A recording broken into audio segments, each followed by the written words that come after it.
다 함께 사도신경으로 우리의 신앙을 고백하겠습니다.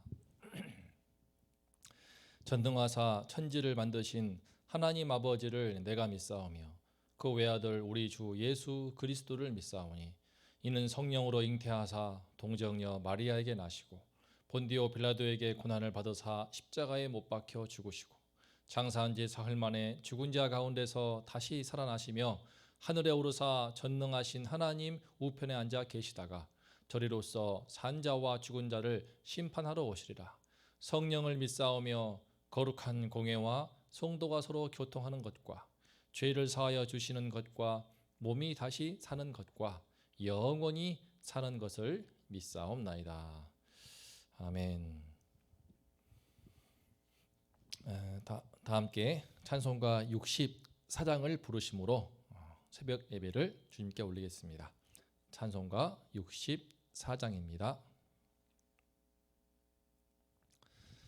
기뻐하며 경배하세 영광의 주 하나님, 주 앞에서 우리 마음 피어나는 꽃 같아 죄와 슬픔 사라지고 의심 구름 거치니 변함없는 기쁨의 주 밝은 빛을 주시네.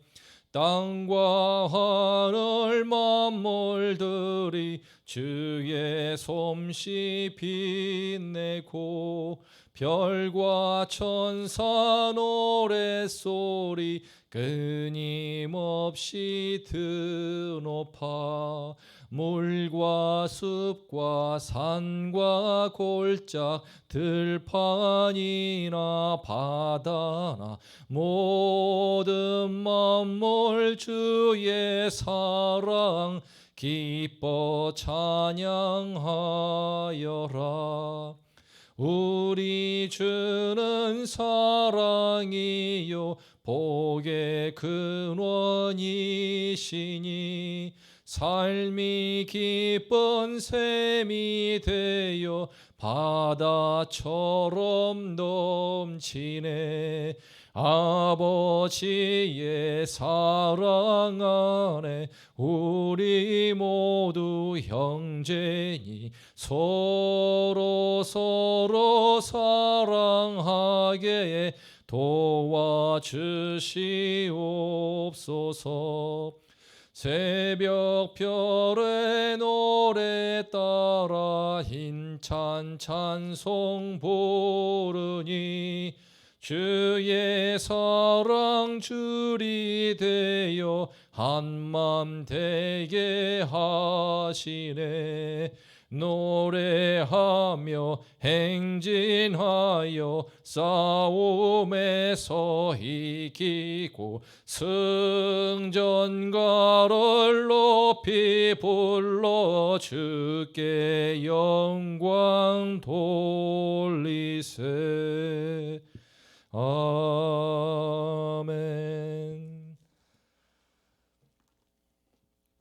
오늘 말씀은 아모스서 1장 13절부터 15절입니다. 1장 13절, 14, 15절을 제가 봉독하겠습니다. 여호와께서 이와 같이 말씀하시되 암몬 자손의 서너 가지 죄로 말미암아 내가 그 벌을 돌이키지 아니하리니 이는 그들이 자기 지경을 넓히고자 하여 길르앗의 아이 벤 여인의 배를 갈랐음이니라. 내가 라빠성에 불을 놓아 그 궁궐들을 사르되 전쟁의 날의 외침과 회오리 바람의 날의 폭풍으로 할 것이며 그들의 왕은 그 지도자들과 함께 사로잡혀 가리라. 여호와께서 말씀하셨느니라. 아멘. 오늘 말씀의 제목은 탐욕의 최후입니다. 오늘 말씀은 아모스를 통하여서 암몬 자손에게 주는 심판의 말씀입니다. 우리가 아는 것처럼 모압과 암몬은 아브라함의 조카인 롯이 소돔과 고모라 심판 이후에 그 두 딸이 이제 행음하여서 두 딸과의 근친상간으로 낳은 아들들입니다. 모압과 암몬. 그래서 이스라엘과는 출발이 어쨌든지 간에 이스라엘과는 먼 친척 관계라고 할 수 있습니다. 그런데 오늘 말씀에서 하나님은 말씀하십니다. 여호와께서 이와 같이 말씀하시되 암몬 자손의 서너 가지 죄로 말미암아 내가 그 벌을 돌이키지 아니하리니. 우리가 보았던 것처럼 서너 가지 죄라는 것은 무수히 많은 죄를 뜻합니다. 그동안 암몬 자손에게 무수히 많은 죄가 켜켜이 쌓여왔던 모양입니다. 그러다가 결정적으로 최후의 하나님의 심판을 초래한 죄가 있으니 바로 그 죄악을 오늘 살펴볼 것입니다. 이 시간 암몬에게 결정적인 파멸을 가져왔던 그 죄는 무엇이고 그걸 살펴보는 가운데 오늘날 예수 믿는 우리 성도에게 있어서 특별히 탐욕이 주는 무서움을 생각해 보면 좋겠습니다. 암몬에게 임한 심판, 그 결정적인 원인이 무엇입니까? 13절 중반을 보면 나옵니다.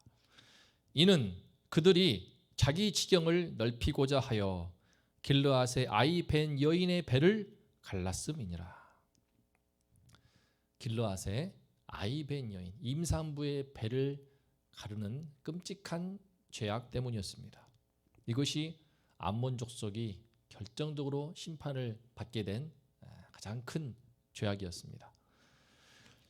신명기 2장 19절을 보면은 하나님께서는 아브라함의 조카인 롯의 후손이기 때문에 모압과 암몬 족속과는 싸우지 말라고, 다투지도 말고 괴롭히지도 말라고 했습니다. 아무래도 이스라엘이 더 강국이니까. 하지만 또 실제로 모압 여인 롯의 이야기를 우리는 잘 알고 있습니다. 롯, 나오미의 며느리였던 롯은 모압 여인이었습니다.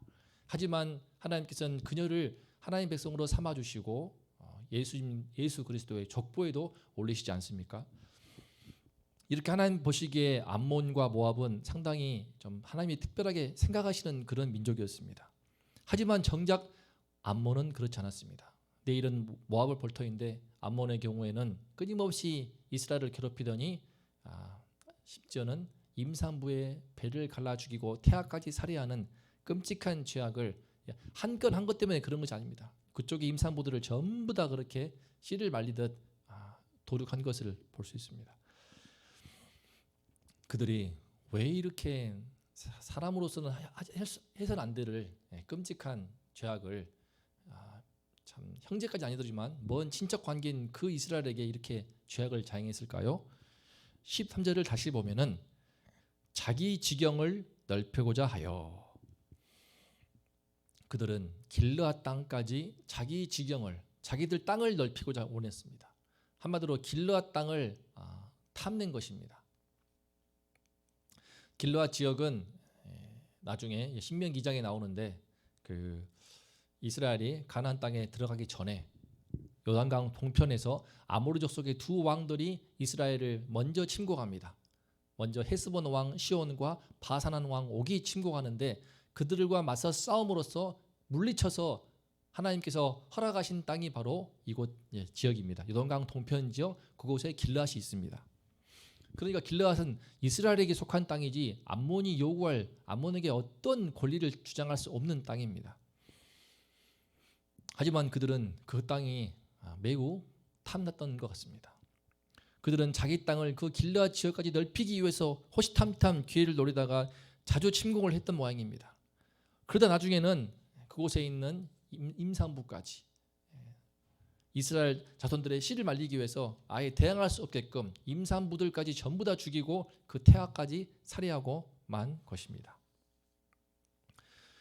그들은 그렇게 자기 지경을 넓히고자 하는, 자기 땅을 넓히고자 하는 그 탐심을 인하여서 그 죄악을 범하였는데 그 결과가 무엇입니까? 땅이 넓어져서 살림살이가 더 나아져서 더 넉넉하고 행복하게 되었습니까? 결코 그렇지가 않습니다. 오늘 말씀 14, 15절에서 하나님은 엄중한 심판에 대해서 이렇게 말씀하십니다. 내가 라빠 성에 불을 놓아 그 궁궐들을 사르되 전쟁의 날의 외침과 회오리 바람의 날의 폭풍으로 할 것이며 그들의 왕은 그 지도자들과 함께 사로잡혀 가리라. 여호와께서 말씀하셨느니라. 하나님께서는 암몬의 수도인 라빠 성에 불을 놓겠다고 하십니다. 그래서 불을 놓다. 지금 아모스 1장과 2장을 보게 되면은 총 남유다와 북이스라엘 포함해서 8개 나라에 대해서 심판을 경고하고 있는데 전부 다 내가 불을 보낸다라고 했지 불을 논다라고 안 했습니다. 오로지 암몬에게 대해서만 불을 놓겠다. 표현이 좀 번역이 부드러운데요. 히브리 어문을 보면은 야차타라고 해서 그냥 불을 질러버리는 겁니다. 하나님께서 직접, 다른 것은 간접적으로 불을 보내서 심판의 어떤 적국을 통하든지 심판을 보낸다고 한다면은 이 경우에는 하나님께서 직접 불을 질러버리고 더 강력하고 더 직접적인 심판을 뜻하는 단어를 사용하고 있습니다. 그만큼 암몬이 탐욕이 잡혀서 너무나 잔인하고 너무나 악독한 짓을 먼 친척 관계인 이스라엘 백성들에게 자행했기 때문입니다. 그 극악한 죄악 때문에 그 인간성 자체를 말살하는 그런 추악한 죄악에 대해서 하나님의 분노가 이 단어에 담겨 있습니다. 내가 라빠성에 불을 놓아 불을 질러버리겠다. 그러면서 회오리바람으로 폭풍으로 다 쓸어버리고 왕이고 지도자고 그런 못된 결정을 한 그들을 전부 다 포로로 질질 끌고 가겠다라고 말씀하십니다. 길르앗 땅을 차지하겠다고 하는 그 욕심이, 자기 땅을 넓히겠다고 하는 그 탐심이 암몬 족속을 그렇게 극악무도한 짓을 하게끔 했고, 그로 인해서 그들은 파멸을 맞이하게 됩니다. 야고보서 1장 15절은 말합니다. 욕심이 잉태한즉 죄를 낳고 죄가 장성한즉 사망을 낳느니라. 오늘날에도 이 탐욕, 이 탐심의 죄악으로 인해서 탐심에 잡혀서 결국은 스스로 파멸을 자초하는 경우를 우리 현대 사회에서도 쉽게 볼 수 있습니다. 며칠 전에 부산의 그 한 유명한 식당, 지금도 뉴스에서 계속 나오고 있는데요.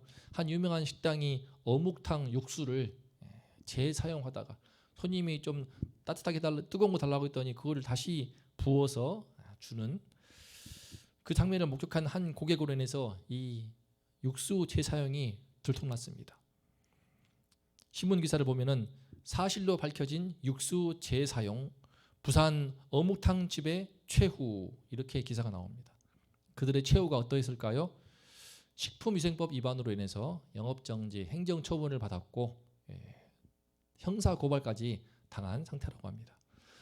남이 먹다 남은 반찬을 재사용하는 문제는 끊이지 않고 있습니다. 육수도 그냥 재사용하고 있고, 남이 먹던 국물 침 다 있는데 지금 코로나19 시대 속에서 그렇게 침 묻어있는 그 육수를 그대로 사용을 하고, 깍두기도 재사용을 하고 있고, 그러다가 영업정지 처분을 받고 아예 식당이 망해버리는 경우를 주변에서 계속 뉴스를 통해 보지 않습니까? 먹는 문제만이 아닙니다. 조금 더 벌겠다고, 조금 더 이익을 얻겠다라고, 좀 더 참 오늘 암몬과 같이 좋은 땅에서 넓은 집에서 살고 싶다고 하여 불법 땅 투기, 부동산 투기가 얼마나 끊이지 않습니까? 우리나라처럼 정말 투기 공화국이 된 나라도 참 없는 것 같습니다.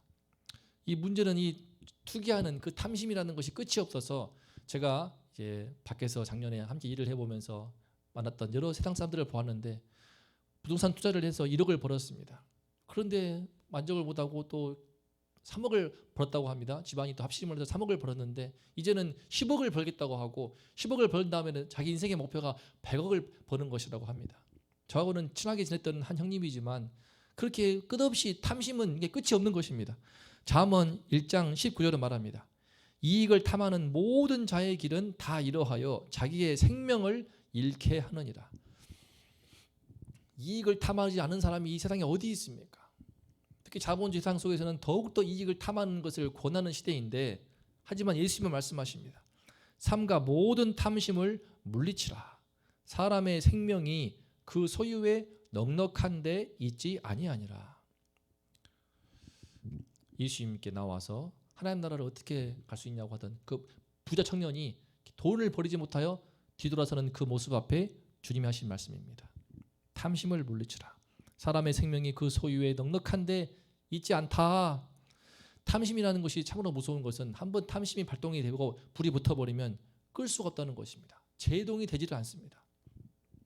어느 순간 본인이 탐욕의 노예가 되어 있고, 자기 의지가 아니라 자기 생명을 갈가 먹는지도 모르고 탐욕이 시키는 대로 살게 됩니다. 본인 의지로 사는 것 같지만 탐욕이 시키는 대로, 탐욕이 붙잡혀서 탐욕에 끌리는 인생을 살아가면서 죄를 범하고 되고 더 큰 죄를 범하게 되고, 그 강도가 점점 커지지만 깨닫지 못한 가운데 결국 암몬과 같은 그 길을 가다가 최후를 맞이하게 됩니다. 사랑하는 성도님들, 예수님은 분명하게 말씀하셨습니다.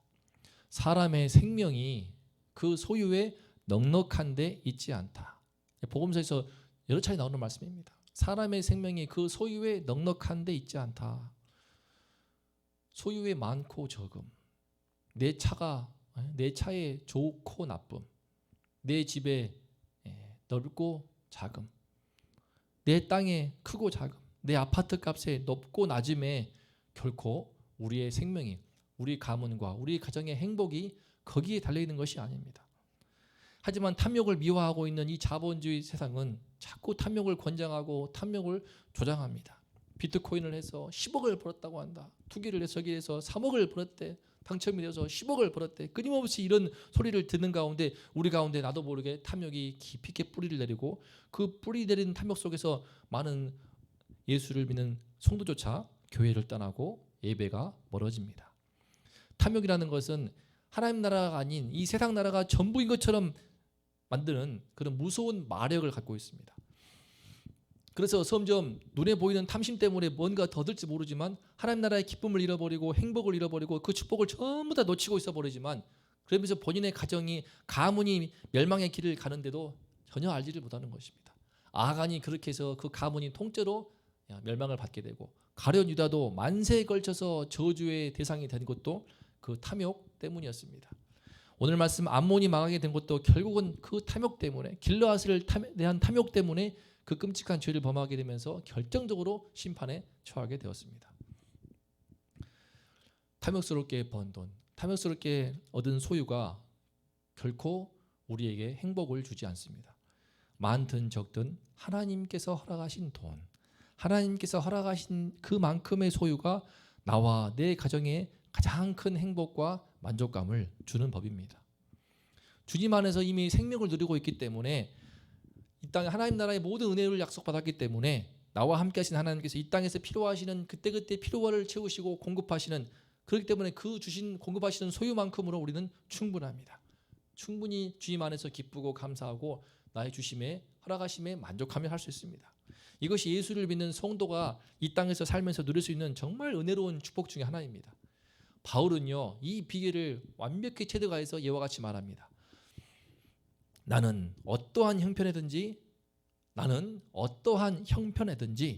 자족하기를 배웠노니, 나는 비천에 처할 줄도 알고 풍부에 처할 줄도 알아 모든 일, 곧 배부름과 배고픔과 풍부와 궁핍에도 처할 줄 아는 일체의 비결을 배웠노라. 우리 성도님들도, 우리 모두 예수 믿는 모든 우리가 이 은혜를 누리면서 이 비결을 잘 배워서 탐욕이 왕성히 자라고 있는 가시떨기와 같고 독버섯처럼 자라고 있는 이 세상 속에서 우리가 탐욕에 빠지지 않고 나의 믿음을 지킬 수 있기를 기도합니다. 혹시 내 마음 가운데 세상에서 때묻는 탐욕이 들어와서 주님이 책망하시고 있는 탐욕스러운 부분이 있다면 그것을 즉시 물리치고 회개하여 내버릴 수 있기를 기도합니다. 그래서 어떤 형편에서도 주님이 주시는 그것으로 기뻐하고 참된 기쁨과 만족을 누리면서 세상이 줄 수 없는 하나님 나라의 그 기쁨과 행복을 간직하며 바울처럼 일체의 비결을 배우고 어떠한 형편에도 자족할 수 있는, 참으로 만족하며 기뻐하고 하나님께 감사할 수 있는 은혜로운 우리 모든 성도님들의 삶이 되시기를 간절히 기도합니다. 오늘 말씀 묵상하면서 함께 기도하면 좋겠습니다. 하나님이 주시는 그것으로 충분합니다. 내 은혜가 내게 족하도다. 하지만 이 땅에서의 탐심은 결코 은혜에 족할 줄을 모르게 만듭니다. 하나님 나라가 아닌 이 땅의 전부인 것으로 생각하게 해서 끊임없이 탐심을 불에 붙게 하여 나중에는 탐욕이 시키는 대로 삶을 살도록 만드는 이 마귀의 무서운 죄악, 우리가 깨어서 경계하며 우리 모든 원동의 성도인들이 주님 안에서 참으로 감사하며 충분하게 자족하고 주님의 공급하심을 믿고 늘 감사함으로 허락하신 만큼의 기뻐하고 감사할 수 있는 행복한 성도가 될 수 있도록 이 시간 함께 기도해 주시고, 또 다음 세대들을 이 은혜가 임하도록, 이 신앙이 임하도록, 그리고 진행되고 있는 대신방과 온라인 양육학교를 위해서 기도하겠습니다. 하나님 아버지, 사도 바울처럼 어떠한 형편에도 주님이 주신 은혜로 충분하여 기뻐하고 감사하고 자족하고 참된 만족을 누리는 그런 성도가 되기를 원합니다. 예수 믿는 놀라운 축복이 바로 이 축복인데, 주님 하나님 나라의 은총을 받은 사람들로서 비천에도 처할 줄 알고 풍부에도 처할 줄 알며 배부름과 배고픔, 풍부와 궁핍에도 처할 줄 아는 일체의 비애를 우리가 예수 안에서 배우게 하여 주시옵소서. 탐욕을 권장하는 세상을 살고 있습니다. 탐심을 조장하는 이 세상을 살고 있습니다. 하나님 아버지, 그 탐심과 탐욕의 늪에 빠져서 자기 생명을 갉아먹는 그런 죄에 빠지지 않도록 하나님 아버지, 우리 모든 성도님들을 지켜주시고 늘 주님 안에서 탐욕을 물리치며 주님 안에서 기뻐하고 감사하고 허락하신 소유로 만족할 수 있는, 허락하신 만큼 기뻐하며 만족하고 더 주신다면 그것으로 주님께 영광을 돌리며 아름답게 사용하는 우리 모두가 될 수 있도록 하나님 아버지 함께하여 주시옵소서. 진행되고 있는 대신방과 함께해 주시고 주님께서 담임 목사님 힘있게 세워주셔서 주의 말씀으로 충만케 도와주시고 성령으로 충만케 도와주셔서 대신방마다 필요한 말씀으로 가정들을 잘 회복할 수 있도록 주님께서 은혜를 더하여 주시옵소서. 기도하실 때마다 주의 응답을 허락하시어서 각 가정마다 큰 위로와 아름다운 회복의 역사가 있도록 주님 함께하여 주시옵소서. 아버지께서 온라인 양육학교를 통하여서 또 우리 많은 성도님들 주님 말씀을 잘 배우고 깨달아서 우리 주님 안에 있는 모든 깊은 은혜와 평안과 행복을, 복음의 진리가 주는 놀라운 축복을 풍성하게 마음껏 누리며 많은 열매를 맺는 귀한 시간 될 수 있도록 함께하여 주시옵소서. 주님 감사합니다. 탐욕스러운 이 세상 속에서 오늘 하루도 주님께 감사하며 우리 마음을 지키며 기쁨과 감사함으로 주님을 찬양하는 하루가 되기를 소망합니다. 함께하여 주시옵소서.